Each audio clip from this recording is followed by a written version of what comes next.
another episode of Splash Considerations.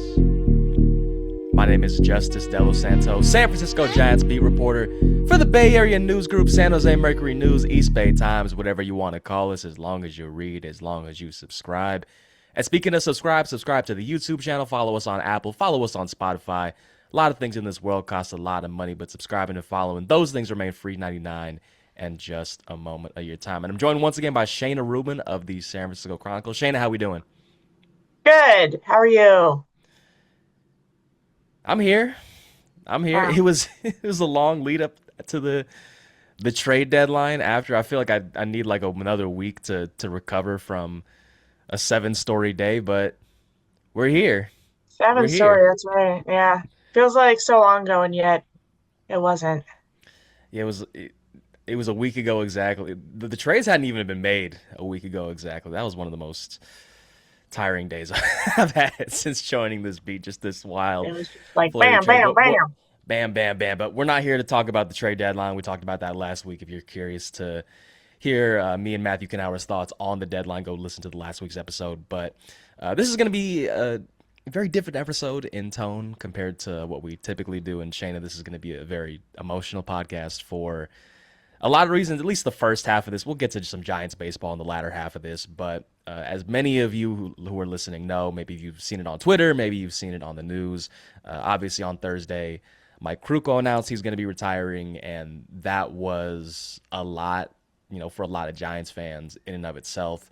But then for us personally, on Saturday, we get the news that Mike Wagaman, more affectionately known as Wags, passed away at 59. And then I think it was yesterday, Don Nelson passed away as well. Just one of the key fixtures of those We Believe Warriors. So just a lot happening in the last 4 days. It's been a lot to process, a lot to take in. And Shane, I think the place that I want to start with, and I kind of want to focus more, on Wags and Krukow with respect to the late Don Nelson.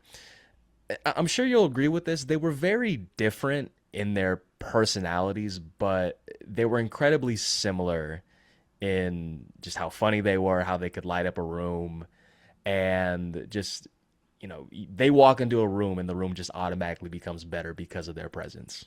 Yeah, it feels like, it's endings in different ways. Krukow is it's hard for me to this day, no matter how many years I cover baseball and the Giants, to separate my emotions towards Krukow as sort of a Bay Area kid, and then my relationship with Krukow as a reporter, because it's one of those things that when you hear any announcer's voice out of the context in which you're used to hearing it, it's almost jarring.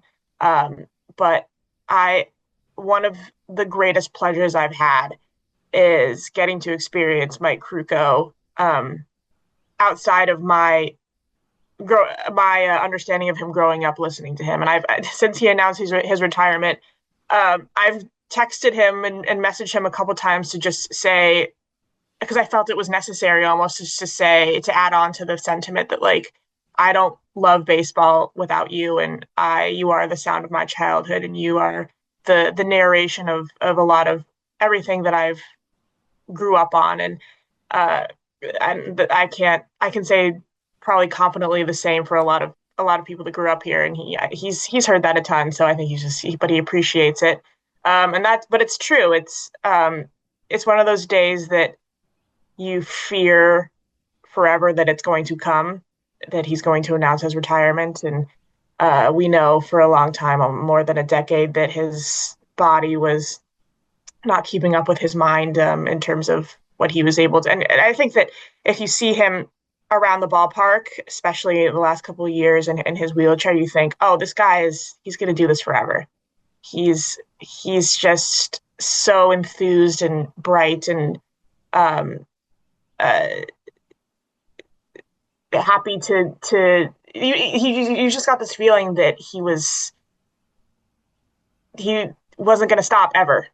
So when the news hit, it was just like, oh, that's reality. We could dream up this dream that he was going to keep going as long as possible, and then we didn't realize how long that actually was. So it's hard to imagine a day where he's it's hard to imagine next year when or whenever the lockout, whatever. It's hard to imagine him not being there in the booth. So I'm sure he'll be around the ballpark though, because that guy can't stay away from the ballpark. Thank God.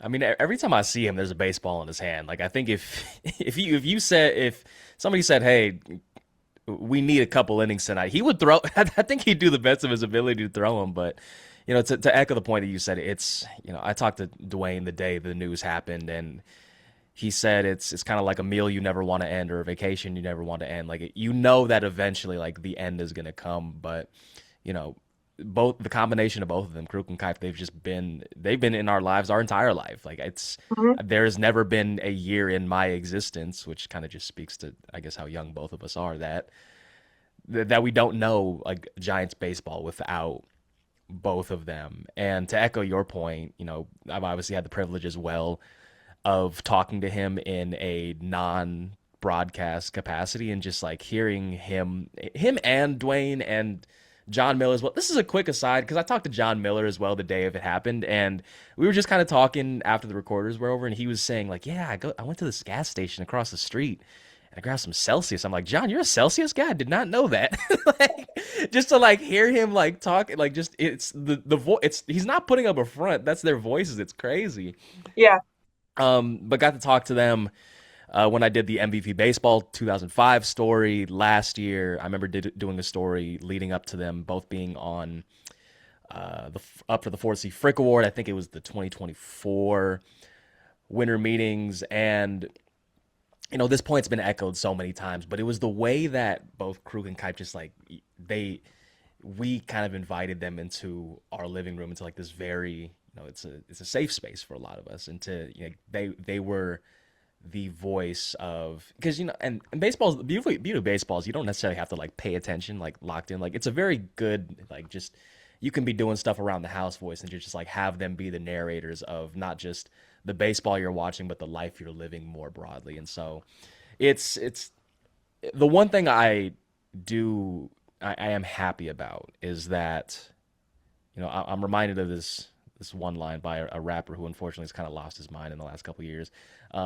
If you admire somebody, you should go ahead tell them because people never get the flowers while they can still smell them.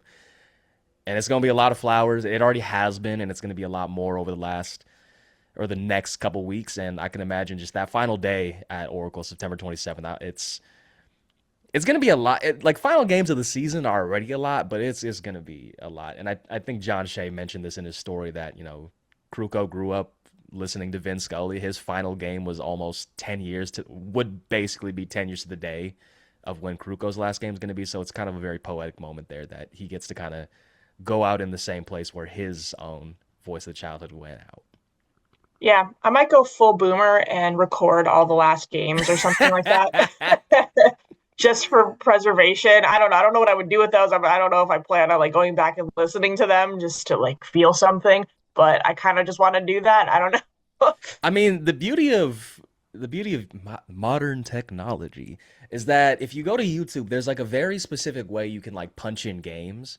And like not just like because there's like the MLB Vault account and it's like, oh yeah, here's game 5 of the 2010 World Series. Like, no, if you want to watch like a game in June in 2009, there's like a very specific set of code that you can punch in. I think for the Giants, it's like SFN, and then you type in the other team, and then like you type in the date. So like if you want to watch like I don't know, who was the name of the dude that Madison Bumgarner like replaced in the rotation? What was his name? Why am I forgetting his name? Mm, Anyway, if you want to watch like a rookie Madison Bumgarner start with Krukow on the mic, like you can do that. There's like so mhm. much that's out there, and I think this is a fun question to lead you with. What is your favorite Krukowism? Because there's so many of them. Yeah, There are so many. Or moment. It doesn't have to be like the yeah. phrases. Like, is there a Because they're moment? all the Krukoisms are just like when they happen, I'm like, yeah, that's good. Yeah, that rules. Um, my I, favorite moment, ooh, I mean, we talked about one earlier this year with the Bryce Eldridge walk-off the grants. drop, yeah, drop Drop- trout. that Yeah, that that's was just an like all-timer. that's just like a piece de resistance for him. That is Um, just like the like still can paint the corners. Still yeah, hits still hitting 95. I don't know if like this counts because it's not one specific moment, but I love it when he makes fun of people. Because it's just like it's such an art to be able to poke fun at people without it feeling like mean spirited.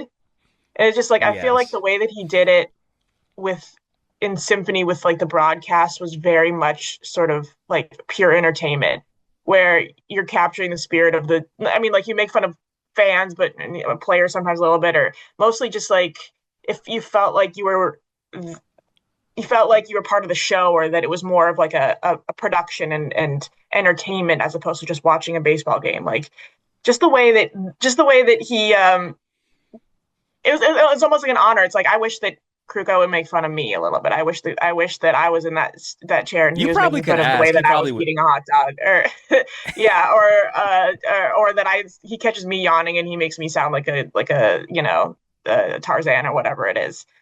That's Um, that's like such a good one too, because again, it's not a specific moment, but like some of the sounds he would make, just like yeah, it's so good, and it cracks me up every time when he does that. Every time, it's so simple, but I crack up every single time. And I think it like I've always felt like Kruk and Kuip, and I think it's a known thing. They just capture the humor of the Bay Area too. Like there's sort of just a dryness and like a punchy sort of sarcasm and everything that they do and say, and like their tone is always very not monotone, but it's so consistent. Um, that the sarcasm really always hits for me and the way that they poke fun always hits for me and he was just such a genius at making making the right moments funny while also sort of coming the other side and hitting me with just this insane astute analysis about the pitcher about the umpires about the things behind the game behind the game that like maybe none of us even noticed, but he just sort of like said it so casually without it feeling like he was reciting a piece of knowledge. Uh, it's just so genius, and I hope that we all can appreciate like just how amazing that talent is that he has. And I know that's oversimplistic, but it really is amazing. Yeah. So one of the things that's tough for us, it's hard to listen to the broadcast while covering a game, just because there's like a about a 15-second delay, and like that could just it messes with my head. And as much as I want to listen to them, it's like it's just weird. Like it's hard to process like 15 seconds behind. But I tuned in yesterday for just the I think it was the top of the second inning, and he was talking about Troy Melton, and Troy Melton has like 12 major league starts under his belt, and he's just like, yeah, Melton's like whip is like point 0.9, and like when you can get it under that, like you're like, especially if you're a starter, like you're dealing with like really elite territory. And just like the way that it's like this is a guy like Krug does not have to like, he's at a point where he could just ad lib. Like he does not have to do his homework on a rookie with 13 starts under his belt. But that was kind of his commitment to the game, and that was the one of the things that again, talking with John Miller a couple of days, he said that he made the argument that Krug is probably at the top of his game right now, and that's very high praise coming from someone like John Miller that's been around him for so long. And you mentioned just the interplay of Kruk and Kuip, and again, one of the beautiful things that's been said that Kuip has said is how often do broadcasters not just get to say like that's a partner I work with really well, but that's my best friend. And Yeah. that's one of those things like when you hear him say it, it's just like it hits here. And you spoke to the Kruk being in a wheelchair for the last couple of years. Just to provide additional context, people who may not know the entirety of the reason why he has the wheelchair. He's had the body myositis, I think that's how it's pronounced, since he revealed it in 2014. He had been dealing with it for years prior, and it was basically Kuip who found a not found the way, but was willing to find a mechanism to get his lifelong friend, not lifelong, but since working with the Giants, Mhm. like in the booth together. That's how they do the split cast. That's how they're able to be in the. It appears to be in the same place, and that's all. That's a testament to just their friendship as overall. And again, like that always would bleed into the broadcast. Like it always felt like you were just kind of in on an inside joke all of the time. And again, it's not going to be the first time that like after this season that Kuip has worked with another color analyst. Like even this year, he's worked with like Sean Estes and I think Hunter Pence, but he said it, and we all know it. It's gonna be different because again, like so much of the beauty is like it's never feels like it's staged. It never feels like there's like these pre-cut lines. It is just very reactionary. Like the one that I quote all the time is the guys down on a boardwalk having a schmag. I'm like, I would never even. I'm like, I've never heard of a cigarette referred to that before that, and maybe that's just like me, but it's just like these small things where you like, did he just say that? And then there's obviously like the main ones when it's like ownage is ownage, grab some pine meat in the squat. Like those are just the things like we're gonna miss. I like ownage is ownage because it's like, yeah, sometimes that's what it is. Ownage is ownage. It says so Yeah. much and so little at the same time. Sometimes it's just like this guy's got me. Hmm. Sometimes this guy's got me. So yeah, it's gonna on Friday there was he got a very loud ovation during the game. I'm sure there's gonna be a lot. He also got an ovation during the Wall of Fame ceremony on Saturday as well as Kruk and Kipe were making their way onto the field. Kipe, Kipe had a lot. They both talked during the ceremony, but Kipe had a line like, "He's gonna blow you guys kisses, and I actually have to work," which that's just them in a nutshell. And I think one last point that I want to make, and everybody's made it, they got to go in together. Like they can't, they're not eligible this year because of the way that the cycles work. They'll be eligible again in 2027, but they have to go into the Hall of Fame together. Like I have yet to hear a good counter argument as to why they shouldn't. And like it's it's the idea that like individually they're really good, but together like they make something that we've never seen before. And for if no other reason than that, like if we're not inducting them into the Hall of Fame together as a tandem, it's like what are we doing? What are we doing? They're Yeah, it's like you say, they are Hall of Famers on their individual merit, but they are exceptional, otherworldly as a pair. So might as well just induct them when they're at their best, which is when they're riffing off of each other. It just makes so much sense.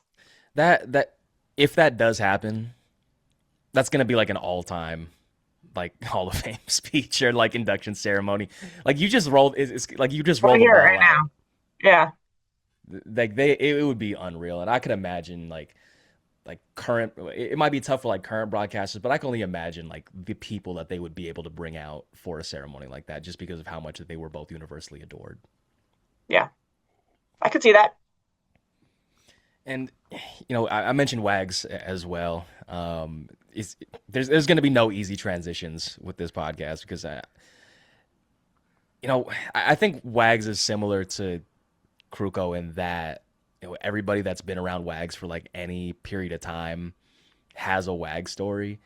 And I put this on social media yesterday, but I can't remember like the way that Mike and I like introduced ourselves. But over like the last 2 years, like whenever I saw him, it wouldn't be hi, it wouldn't be hey, it wouldn't be hello, it wouldn't be what's happening. I would say to him, 707, say it backwards.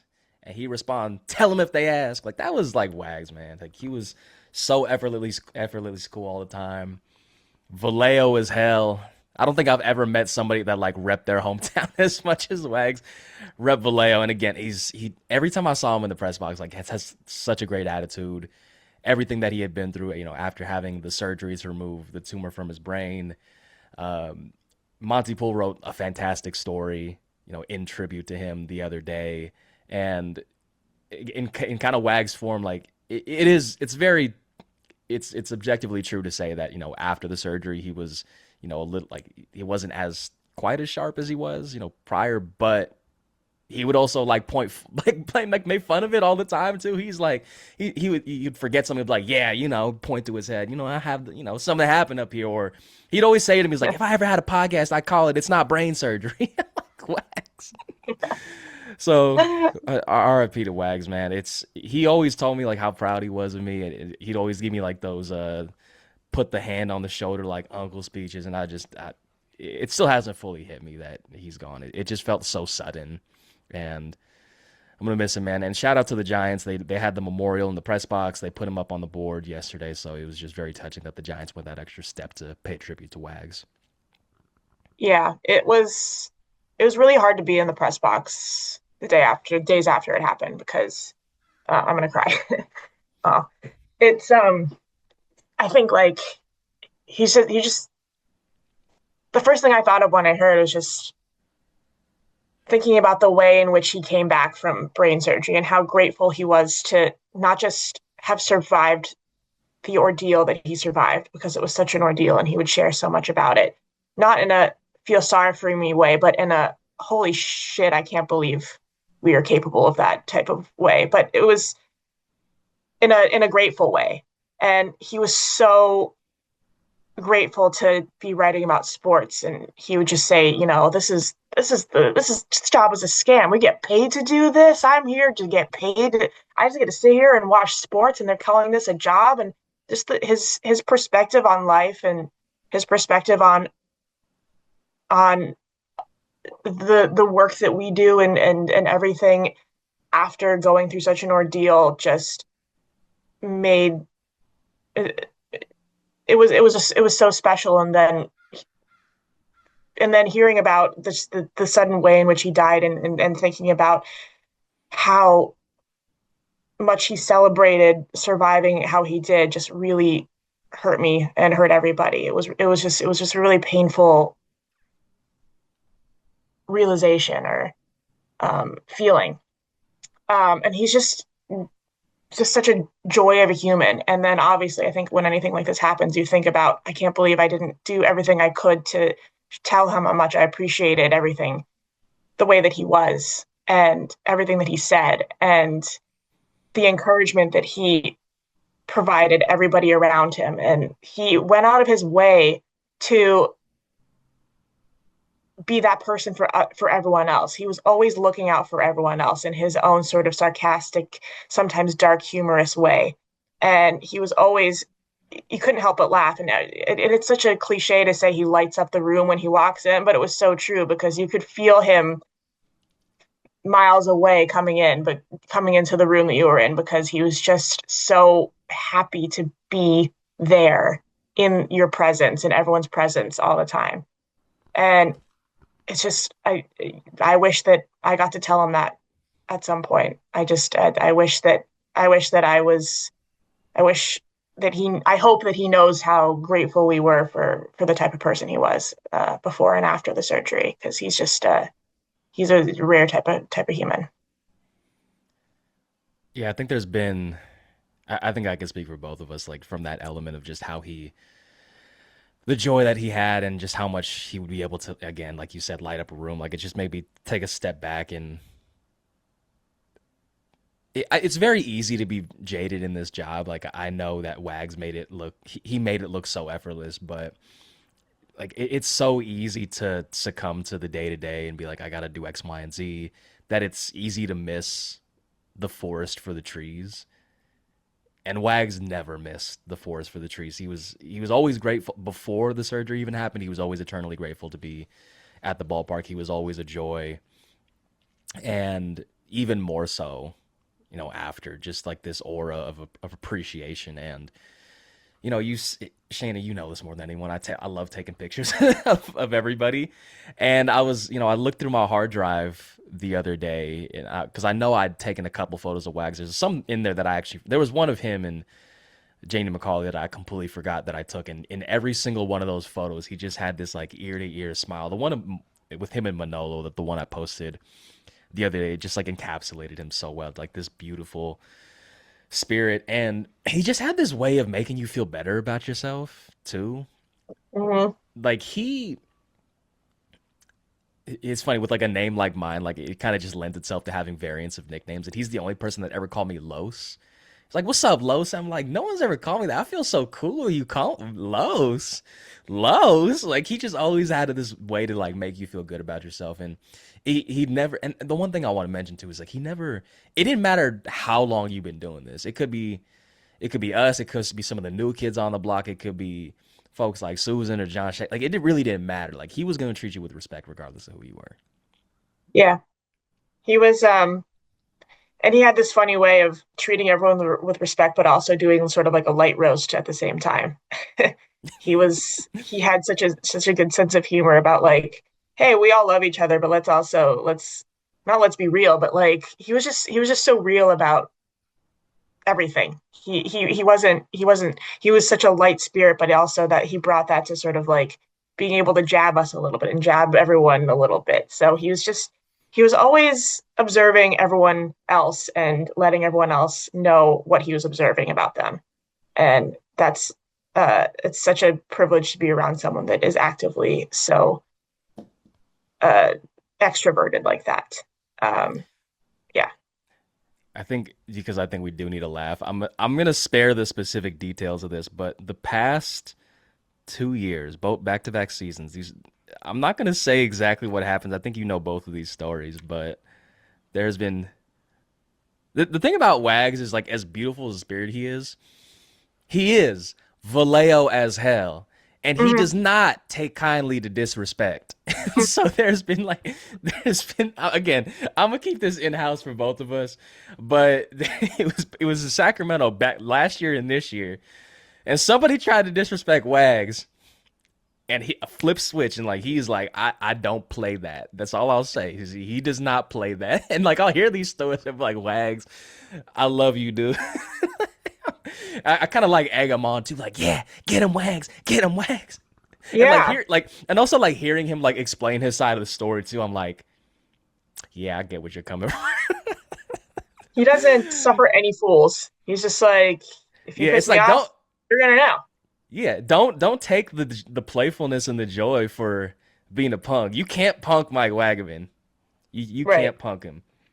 That's You true. can't punk him. And the other thing I was thinking about, and the place I kind of want to end off here is I was thinking of very symbolically is obviously the very journalistic thing is at the end of a story you have the dash 30 dash, and when I think of Mike's story, and I think I thought about this when I saw Monty's story, like there is no 30 at the end of his story, because if we take that element of Wags and like we carry within ourselves like being who we are, like not letting ourselves be jaded, finding the joy in the fact that we get to watch sports for a living. The way he said it was robbery. It was robbery the fact that we got to do this. If we carry that with him, then the spirit of Mike Wagman, that never Yep. goes away.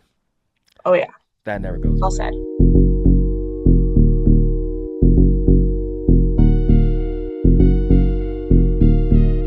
Let's stay on memory lane a little Mhm. more. Let's stay on memory Mhm. lane a little more right here. Because the Giants did have the Wall of Fame ceremony over the weekend as well. Buster Posey, Brandon Crawford, Brandon Belt, Pablo Sandoval, and Joe Panic were all inducted into the team's Wall of Fame. That's the 61st, 2nd, 3rd, 4th, and 5th plaques that have been unveiled. And, it was a fun time for, both of us growing up in the Bay, watching both of those teams to go down memory lane. And, Buster's probably going to be part of a bigger celebration next year, assuming he is inducted into the National Baseball Hall of Fame as expected, potentially with Bruce Bochy, potentially with Dusty Baker. And, we don't have to wax poetic about these guys. I feel like we've done that before, but I do want to bring up this point super quickly. They were asked because one of the guys that is eligible for the Wall of Fame that hasn't been inducted is Tim Lincecum, and Lincecum hasn't been at Oracle since I don't even know if it was called Oracle yet. He hasn't been there since Bruce Bochy's final game in 2019. I think it was still like TNT, and the house just like when he made that appearance, like the house came down, and it's funny because like Lincecum kind of has like this Bigfoot esque like reputation now, where like anytime somebody sees him, or it's like, oh my god, Tim Lincecum out in the wild, and like I think part of the allure is like he is so mysterious, and I think if he ever did decide, I don't know like I don't think it would take a lot. I think he'd have to be willing to come back to the ballpark for the ceremony to happen, but if that happens, like I think the place is gonna explode. Like with no disrespect to any other active Bay Area athlete, that includes like Steph and even Clay, if you want to lump him in there. No one gets the love that he does. Yeah. Yeah. I mean, sorry. I think I would imagine that see, my take on Tim Lincecum is that part of there's something really special about like the mythicism that he has now, like the Bigfoot factor, where he had such a like sharp peak and abrupt fall, and the peak was so high that it's just like it left a lasting imprint on everybody. And then after that, he after his career kind of went where it went, that he is basically nowhere to be found is kind of like a special sports story in a way. Like it's kind of crazy. It's not special in a good way. I wish we could see Tim Lincecum all the time, but like it makes the anticipation of seeing him at the ballpark again like, oh my god, that's an event, right? And I think there's something kind of like cool about the way that he's gone about everything. I wish he was more available, but I also think it's just so interesting that he's not available. He's playing hard to get, but um, yeah, I it's hard to imagine a Wall of Fame without him because he is the most in a very unique way. Like there's so many beloved Giants, but he is beloved in such a unique way that it's just, and he was part of sort of this like perfect time in recent Giants history of bridging the gap between the post Bonds years and the dynastic years. But it was with such a one of the best pitching performances that we've seen in baseball over the last 20 years or whatever. And it would feel wrong for him not to be on the wall because he is fame. He is the Giants. He is the Wall of Fame. Like he's emblematic representative of everything that I feel like that whole situation is supposed to be. So it'd be great if he could come back and just that could be his entryway to reminding fans of his existence. And I know he's been through a lot lately in his personal life, so I can imagine that might, I don't know, have something to do with the fact that he's laying low. Who knows? But it'd be tight if he came back, and be cool to see how he is. Yeah, it was interesting timing the Wall of Fame because I think Jeff Passan went on All the Smoke and was talking about how he first saw Lincecum and was talking about how this probably I don't want to say never, but he was so unique. Like his like nobody had the mechanics that he did and how he was able to kind of extract every ounce of velocity from a very pretty frail frame. He was like 5'11", 170. I mean, and it's kind of everything that part of the reason people love him is he's kind of like Steph in that he was, Steph is allure is like he's a tinier dude. And like Lincecum was just like a dude. Like the famous in and out order is like what, like the three double doubles and like the shakes and the two fries. I mean, like when he got pulled over and every like I think he was probably like the best like that was the best like merging of a city in person because everyone was like, hell yeah, bro! Like in the Let Timmy Smoke shirts, and it's like the epitome of the candle that burns twice as bright goes out twice as fast. And I don't know if you've ever had these debates, but I've heard these debates of would you rather had a career like Lincecum's or Kane's, like the longevity versus like the kind of shooting star. And I think there is something extra to be said that he is laying so low in like the social media era where everybody is so constantly available. It's so like because again, like every time someone sees him, like you see it on Giants Reddit, you see it on Twitter. It's like, oh my God, Lincecum was here. It's like it's he's just kind of doing whatever he wants to do, and I think that it would just be so much fun, even if it's for one day, to see him at the ballpark. I could guarantee that that place will be packed out like no other. Like with all due respect to Jeff Kent, who's his number is going to be retired, and Buster Posey when he has a celebration next year, and same thing with Bochy, and same thing with Dusty. They are not going to be able to hold a candle to whatever reception that Lincecum get whenever he decides to come out, just because he was the guy. He was the guy because he was a dude. He was just a dude that happened to be really damn good at baseball. He was a dude that was really good. Yeah, it's not to take away from what everyone else, the kind of reception that everyone else would get, but he's just in a different sort of tier of different. Just he's a different type of person. He's a different type of alum. He's a different type of former Giant. There's just he's in his own category, I'd say, and it's you could put a finger on it or not. But I think the overwhelming thing is, and Buster even or someone, one of the five said it was just like, yeah, the roof's going to absolutely blow off this place when he's here. Everybody knows that everyone in San Francisco, the Bay Area, et cetera, is just waiting with bated breath to see him again. So it's yeah, he's a unique type of legend for sure. Unique type of legend for sure. All right, Shane, I think we've done it. I think it's time to talk about actual Giants baseball now. Let's do it. Shayna, you will be shocked to learn that after trading Robbie Ray, Luis Arias, Tyler Mahle, Elliot Ramos, Caleb Killian, and Eric Miller, that the Giants are significantly worse than they are about a week ago before all these trades were made. Wow. Uh, they dropped 2 or 3 to the Texas Rangers. They dropped 2 or 3 to the Detroit Tigers. Both of those series kind of played out the same way in that they won the first game, they dropped the latter two. They are currently sitting at 49 and 69. This is the first time they've been under or 20 games under 500 since 2017. That team lost 98 games. They're currently on pace to win 95 games, winning percentage of 415.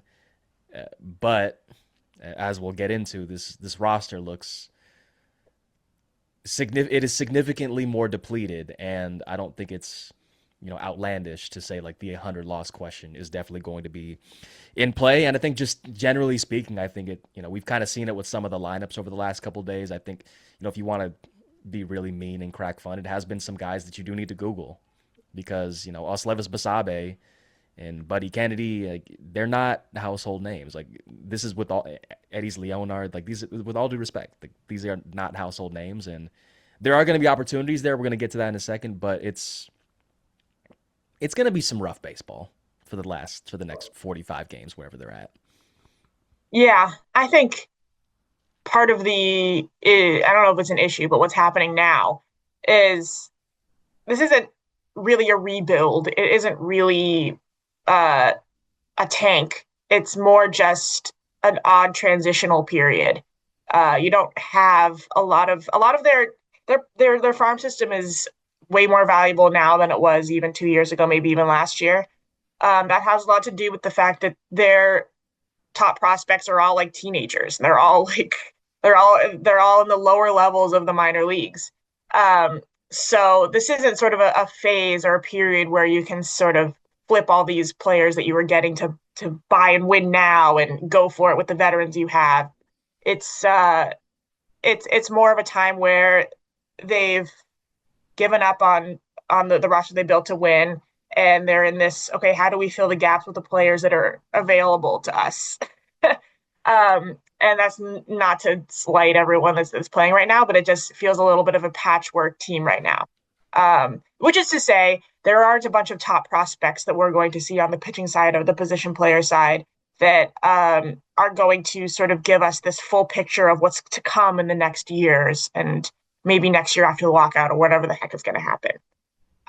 So it just feels a little bit like, okay, this, what are we looking at here? This is these are some guys that were in AAA this year. These guys, it's really great that they're getting their shot and seeing guys like Leonard make their debut, and they're just that's a lot of the times that's what this is all about. These sort of awkward last few months after the deadline is guys getting their shot. But I think when it comes to satisfying this idea that we need to see the Giants move on from one sort of build of the roster to something that leans a little bit more young. It's hard to picture that forming right now in the last few months. I mean, we're getting a look at some of the pitchers like Blade Tidwell, like Carson Wisenhunt, to see in essence if those guys can be starters. I think that they need to start thinking about how they're going to fill the rotation next year in a real way that isn't just patchwork free agent signings that didn't work out this year. And it's hard to say with any certainty that the guys that we've seen fill those roles. It's hard to say that Wisenhunt's going to fill that role. It's hard to say that Blade Tidwell's going to fill that role, although he's looked pretty good. But there's an opportunity for those guys, and that's the case in situations like this to have a little runway and make their case. So nothing super thrilling to watch, I'd say. Just a lot of weird transitional baseball. Yeah, if you're looking ahead to 2027, which again, lockout permitting, you can start, if you assume that Matt Chapman returns from the core injury, he's probably going to undergo season ending surgery. sometime. It's either this week. I think he's going to fly to Philadelphia, and Casey Schmidt's obviously out for the remainder of the season, or probably going to be out due to the torn meniscus. We might see Marcelo Mayer. He flew to Arizona yesterday. He's going to get in some rehab games with Sacramento.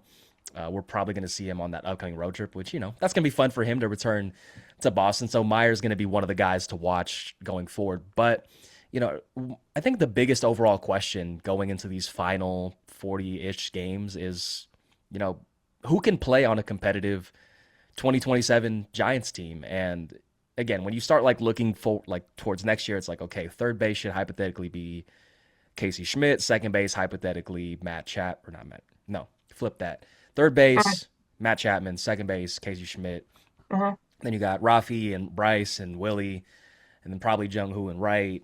So then now it's a question, there's a couple spots, there's a couple areas, and it's okay, who, these guys are going to get opportunities. And some of these opportunities might not be as stars, they might be guys off the bench, but who can, be on a realistically a team that contends. And, Carson Whisenhunt has struggled since kind of getting these opportunities. Blade Tidwell, rough first inning in his last outing against the Rangers, but 5 innings, 2 earned runs. He ditched the splitter, added more of a traditional changeup. He's playing with the curveball. He has, if depending on your perspective, it's either a 5 or a 6 pitch mix.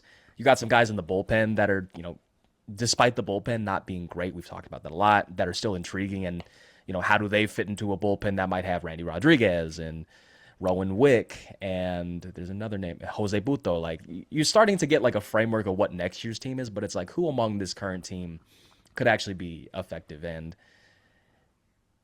they are going to get their opportunities. Nate Furman made his debut as well. Trent Harris made his debut as well. And so if you're looking for the optimistic lens, is that, these guys are going to get runway that they wouldn't have had if this was a competitive team. The opposite point of view is that it's just going to be some growing pains with a lot of these guys. It's going to be rough. You're going to get games like Saturday where they lost 8-0 and there's some sloppy play, and it's kind of just one of those shrug your shoulder games.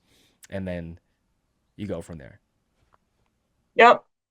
That's thrilling baseball to come. Very excited to watch it all.